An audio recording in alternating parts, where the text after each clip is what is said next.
Con el gentil auspicio de Transporte Aéreo Militar. Presentamos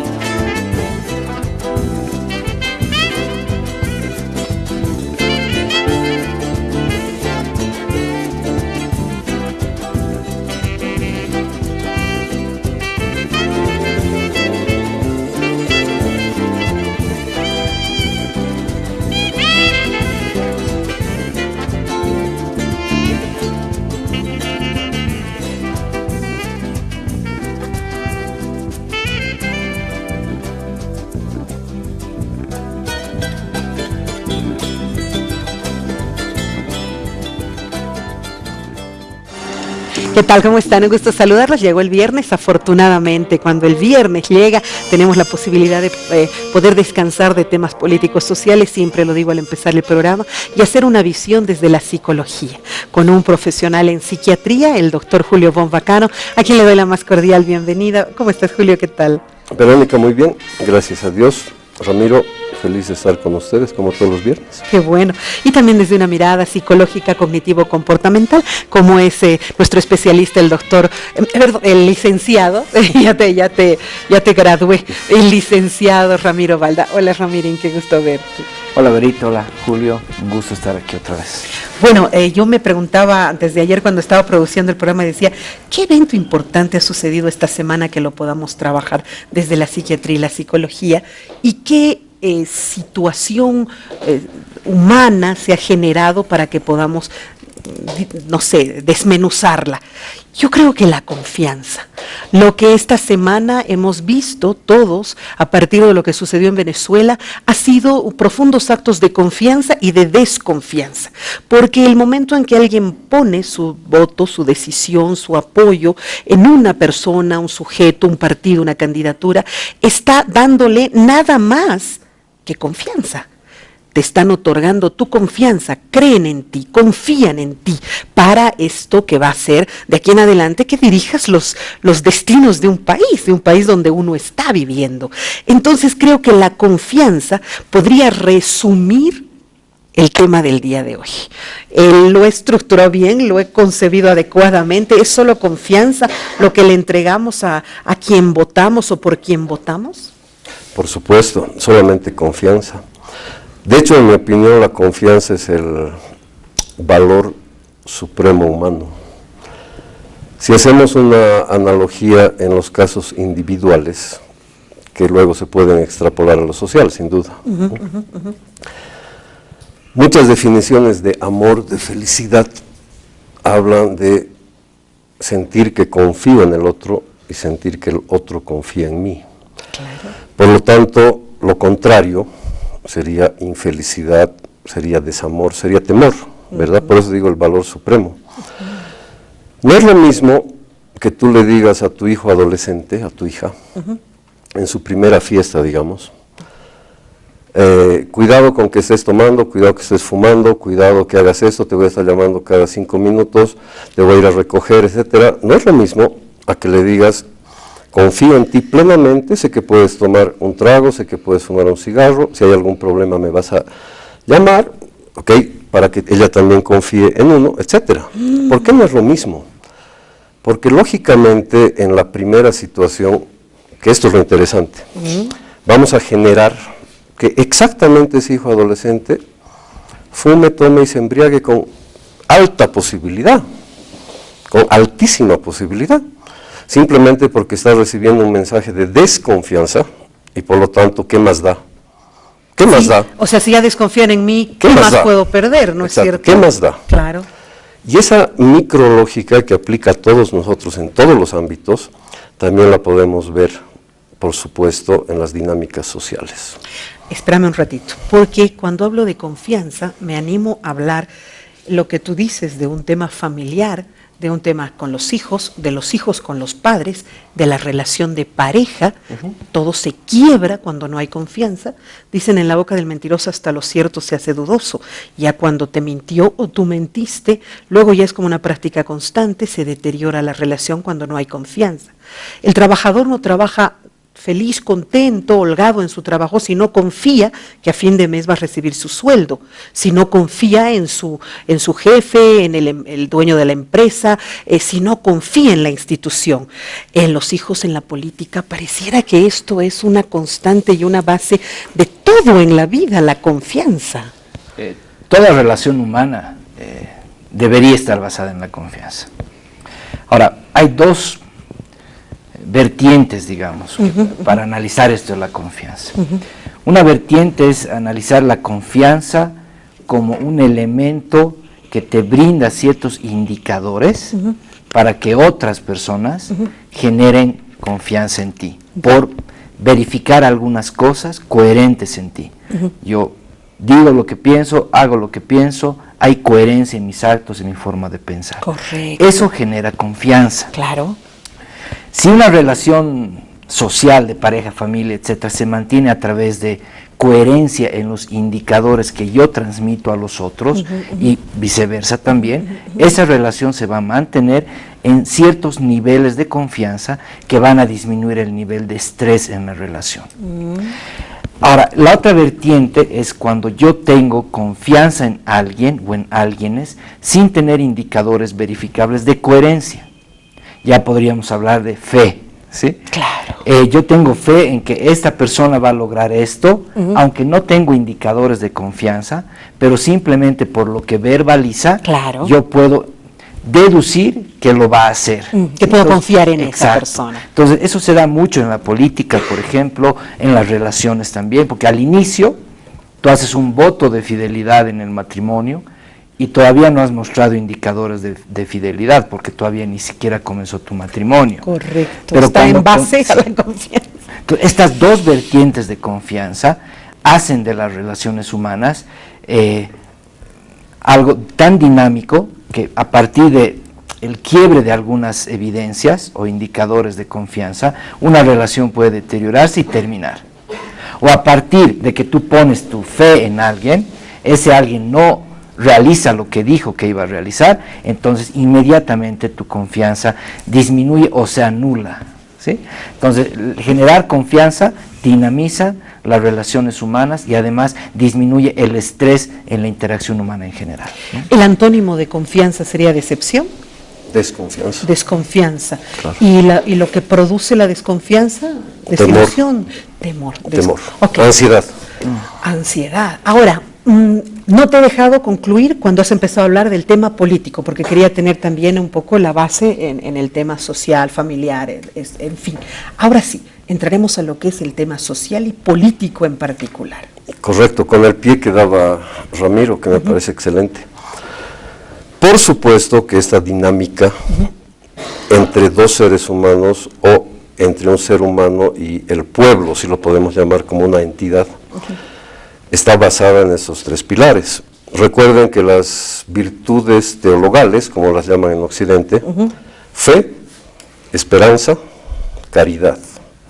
Lógicamente, confiar es con fe, Claro. sin bases todavía de que podamos evidenciar que el otro es confiable, pero es un acto de fe. Aquí lo que importa es la dinámica. Por eso decía anteriormente, sentir que confío en el otro, uno, y sentir que el otro confía en mí. No no o. Porque ahí estamos estableciendo una dinámica. Yo puedo ser muy confiable para la gente, pero no confiar en nadie, por ejemplo. Ya, desde la psicología, desde la psiquiatría, mejor dicho, que es tu ciencia, ¿cómo logró Chávez generar tanta confianza en su pueblo? Y luego te voy a preguntar, ¿cómo se decepcionó, desconfió su pueblo? ¿Cómo logró Chávez generar confianza? ¿Por su discurso? Sí. A ver, contame. Lo que sucede es que en toda relación humana siempre se empieza por un discurso, que es un acto de fe. Correcto. ¿Verdad? Por eso en el matrimonio, como decías, estamos jugando al póker, ponemos todas nuestras fichas. Es una apuesta, es un acto de fe. Sí. Entonces, lo que ha sucedido, y siempre sucede a nivel de la política, que es el tema, es que alguien se muestra confiable para la población, con un discurso, lógicamente.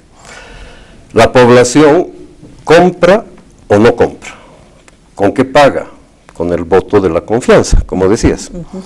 Y ahí empieza la dinámica, ahí empieza, porque esa fe tiene que convertirse en algo tangible luego. Claro. Claro. Porque no puedes confiar eternamente, en algún momento tiene que haber un retorno Claro. de esa tu confianza. Si tú me has dicho que me vas a invitar un vaso de agua y yo he confiado, te digo, ok, voy a venir al programa, entre comillas, por un vaso de agua. Ya. Pero sucede que luego o me lo invitas o no. Claro. Y eso hay que verificar. ¿Qué ha sucedido con la mayoría del discurso? Que no voy a decir de izquierdas, de los socialistas del siglo XXI, de derechas, porque es lo Populistas, mismo. vanguardistas, Es lo mismo en todos los sí. casos. Tú ofertas algo, la gente confía y te lo cobra. Si no se lo das, la desconfianza, el caos, el temor, la ansiedad van a instalarse. Porque todos estamos esperando que nos los den lo que nos han dicho. En eso hemos confiado, en última instancia, ¿verdad? Entonces vamos viendo. A ver, dijo A, dijo B, dijo C. ¿Lo está haciendo? Es como la agenda de los políticos, ¿verdad? Oferta de campaña. Voy a hacer esto. Salud, yo espero salud, entonces, ok. Educación, esto, el otro, aquí, allá. Si en el tiempo no has logrado tangibilizar lo que has ofertado, te la voy a cobrar. Y luego, obviamente, ya no te voy a dar mi confianza y te voy a retirar el voto si es en un sistema democrático. Si no lo es democráticamente, pues va a haber una revuelta social, pero es lo mismo al final, que podríamos ver más o menos qué es lo que ha pasado, no solo en Venezuela. Claro, en cualquier parte del mundo. Y no importa si es izquierda, derecha, centro, no importa nada. Aquí estamos hablando de confianza de fondo, ¿qué es lo que compramos? Lo que me interesa tanto es entender cómo el discurso puede pues generar una confianza absoluta, porque el ser humano todavía tiene buena fe. Nosotros vemos campañas publicitarias de un producto, esta copa, mire, aunque yo la bote al piso, no se va a romper, y vemos lo que llamamos los pajpacos inclusive, ¿no es cierto? Y tú le crees y compras el producto, y llegas a tu casa y lo botas, y la primera no se rompe, pero la segunda se rompe, pero ya tú has creído en eso. El ser humano está como ávido de creer, y existen seres con un don privilegiado de la palabra, capaces realmente de encantar con su discurso. Claro, el generar confianza sin elementos tangibles o verificables necesita de un componente de seducción. Correcto. ¿Sí? Y la seducción en el político, etcétera, es a través del lenguaje, del discurso. Entonces aquí vamos a analizar un poquito que el discurso, para generar un buen nivel de seducción a la población, primero debe ser frecuente. Ya. A mayor frecuencia vas a llegar a más gente y vas a seducir a más gente y vas a cambiar a los incrédulos en crédulos. Claro. El otro elemento es generar en tu discurso un nivel de intensidad en lo que dices, ¿sí? El saber vender una idea, el saber vender un proyecto, tiene que incluir elementos de un discurso intenso en cuanto al lenguaje verbal, al lenguaje no verbal, a la organización de tus frases, la idea, etcétera, ¿sí? Entonces, ahí hay dos elementos: cuán frecuentemente yo hablo y cuán intenso es mi discurso. Vemos que políticos que cumplen estos dos elementos son los más seductores, ¿sí? Y el otro elemento es cuánto dura mi discurso, ¿sí? Hay discursos que duran un tiempo determinado, logran un impacto y seducen. Y se diluye. Ya. Sin embargo, hay otros discursos que se pasan de un tiempo determinado y en vez de seducir, disuaden. Ya. ¿Sí? Entonces no hables tanto porque vas, en vez de seducir, vas a disuadir. Entonces estos tres elementos son claves en el discurso. Si analizamos el discurso de Chávez o de cualquier político que maneja muy bien esto, vamos a encontrar frecuencia, intensidad y duración en el discurso, ¿no? Entre las características del populismo, que personalmente no concuerdo con el concepto como tal, pero sin embargo tiene categorías para poder incorporar un partido político y ver si efectivamente es populismo. Entre las características del populismo populismo está precisamente en líderes carismáticos. Un líder carismático con un discurso motivador o, por el contrario, ¿no? Un discurso que te llama al dolor, a la rebeldía. En fin, entonces, lo que dice Ramiro de el encantar, de seducir con el discurso, desgraciadamente no todos los seres humanos tienen ese don. Y nosotros tenemos en nuestra sociedad líderes que pueden estar mucho tiempo, pero que no logran ese encanto con sus palabras. Que eso creo que eso ya es un asunto genético de Dios, no sé cómo llamarlo, ¿no? No, eso se aprende. El encantador de serpientes, el animador de reuniones, etcétera, son habilidades que tú puedes desarrollar. Lo importante a saber en esto es que si bien el discurso es necesario, no es suficiente. ¿Por qué? En toda relación humana vamos a partir de la seducción. Sí, sin duda. Siempre. El boca dulce, como he escuchado una vez en Tarija, ¿no? El que habla a y las Cochabamba mujeres, también, claro, te tengo que seducir, tengo que decirte que voy a hacer un montón de cosas y que te la creas. Correcto. Hasta ahí, primera condición cumplida. Ya. Hasta ahí, si me la has creído. El asunto es que ninguna relación humana es sostenible, es amorosa, es de crecimiento, es de elevación, si lo que te he prometido en mi seducción, en el primer momento del discurso, no se cumple. Y ahí tienes evidencia. Empieza la relación, lo que decías del ejemplo, si se rompió el vaso que te vendieron, el irrompible en el discurso, esa relación también se rompió, Claro porque que es una relación de desconfianza. Nunca más voy a comprarle a ese vas a señor. comprar. Claro que sí. Pero, si lo que te vendió la casera del mercado respondía al discurso, se va a volver tu casera. Claro, Es decir, es lo mismo. vas a seguir interactuando bajo la lógica de win-win que decía el Stephen Covey, ganar, los dos. Y esa relación Y te se hace... fidelizas, pues. Exactamente, porque es fe, Claro, fidelización. fidelizas. Esa relación es sostenible en el tiempo. Cuando no has cumplido lo que el discurso ha dicho, esa relación está destinada a morir desde el primer momento. Y es lo que lastimosamente sucede con la mayoría de los políticos. Se supone que Obama, Putin, cualquiera ha seducido en un primer momento. Ese no es el chiste. Tiene que tener la habilidad, claro. Sin embargo, te voy a decir, en algunas, apenas murió Chávez, yo escuchaba los expertos internacionales y en particular España, que ha sido mi alma mater, y escuchaba y decían, bueno, va a ser difícil sostener el chavismo porque ya no hay el carisma de Chávez para sustentarlo. Entonces yo trataba de entender si es que solamente se puede sostener una revolución, no sé, un momento dramático, un momento de hambre, encantando a la gente. Y recordaba a mi padre, que mi padre tenía la capacidad de, a pesar del profundo dolor que sentía el pueblo, a pesar de la pobreza en la que vivía, mi padre alimentaba su fe y su esperanza en días mejores. Y eso hacía que la población, él decía, soy un amortiguador social, no se levante y como sucedió luego en Octubre Negro, ¿no? Ya no había mi padre que un poco les endulce el espíritu y les endulce los oídos para poder sostener. Se puede solo con discurso sostener pueblos. El caso de Cuba donde te tocan otros sentimientos, sentimiento de reivindicación, sentimiento de independencia, de soberanía. Ya pues me aguanto el hambre, pero soy bien macho y soberano. Ya pues me aguanto no tener alimentación, pero van a venir días mejores. ¿Se sostiene con un discurso? No todo el tiempo, porque el discurso sí va a lograr que la gente viva en función a una esperanza, viva en función a algo que no existe. Pero aquí viene lo del líder astuto, ¿sí? Como Cuba. ¿Sí?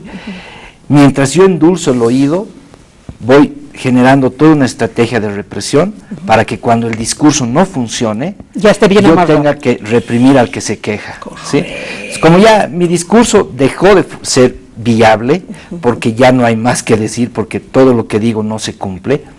entonces la población deja de ser endulzada a nivel del oído, si es que vale el término, y quiere resultados.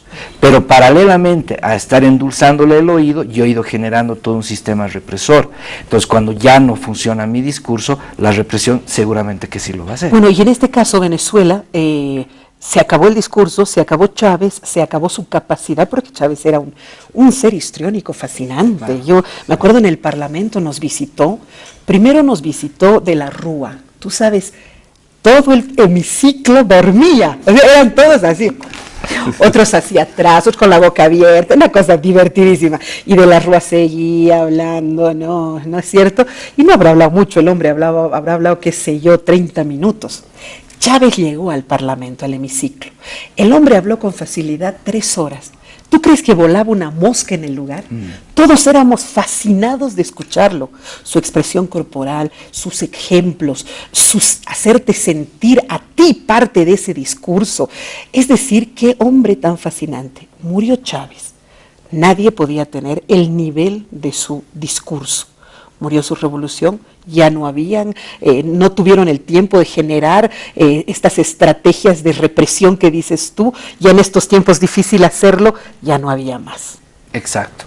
Entonces, si no ha generado esas estrategias de represión, ya sean físicas, económicas, sociales, etcétera, o simplemente dividir para reinar, ¿sí? Entonces yo tengo un grupo de 60 personas y un grupo de 40 personas, y las de 60 personas son mis seguidores, entonces van a acallar por inercia a las 40. ¿Sí? Entonces, muchas veces no necesito generar aparatos estatales o oficiales de represión, sino nada más necesito un cierto número de gente que se ponga mi camiseta y que sean mis ojos, mis oídos, y que acalle de alguna manera al resto que se está dando cuenta de que esto no funciona. Ok. Es lo mismo te pregunto que pasó en Venezuela, ya no había el líder, ya no había el carisma, no había el discurso, no había los sistemas de represión, porque en esta época, bendito sea Dios, ya no hay esos niveles de represión, aunque murió a balazos unos días antes un candidato, ¿no es cierto? Pero igual, ¿qué falló en Venezuela? Discrepo antes con que en estos tiempos no hay esos sistemas de represión. Tal vez están camuflados de alguna manera, que son la base del temor, ¿verdad? Correcto. Simple. Lo que falló en Venezuela es que el discurso jamás se cumplió. Jamás se cumplió. Por lo tanto, una persona tan hábil para el discurso como Chávez, que sostenía de cierta forma durante años esa idea de que se podía concretar lo que se había ofrecido, al desaparecer él, por más intentos que hace el sucesor, que trata inclusive, si se dan cuenta, de copiarle, pero al dedillo, pero por supuesto. Como no era el anterior personaje, ya la gente no va a comprar el discurso, porque en realidad lo que vendía Chávez era el discurso, y en eso se sostenía con sistemas de represión. No es extraño que los medios de comunicación del discurso también tengan que ser copados por estos sistemas discursivos, porque desde ahí vas reproduciendo el discurso. Sí, efectivamente, y no solamente, digamos, se amparó en aquello, sino también se amparó en todos esos bonos que generaba, que les respaldaban un poco el discurso. No podemos negar que se achicó la brecha entre ricos y pobres, se reivindicó una clase desposeída que había en Venezuela, o sea, acompañó mientras Chávez estaba vivo muchas de esas expectativas de confianza que tenía la gente. Déjeme hacer una muy breve pausa y enseguida regresamos para saber por qué camino va también la Argentina y por qué camino vamos nosotros. Ya volvemos.